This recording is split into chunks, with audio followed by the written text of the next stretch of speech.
చెప్పు. కాలస్తా అంటున్నారు. ఆయన ఉండే గంట తీసుకుని అవును ఊకొని అనది చేసాడు. ఎన్ని అతి ఒక్కటే కలిసిచ్చింది. ఆయన తండ్రిగా తెచ్చేసాను. పువ్వులు కూడా చేశాను. ఎందువల్ల కలిచారు నిన్న? ఫోన్ కాడ తీలేదు అంటున్న కూడా కాల్చారు. అందుకే నేను ఎడ డౌట్ వేసాను. నేను అంటున్నా నువ్వుకే కాల్చడికి నేను కాల్చిన వాళ్ళ పేర్లు చెప్పు.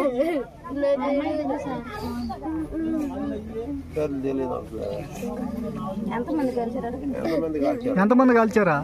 నలుగురు.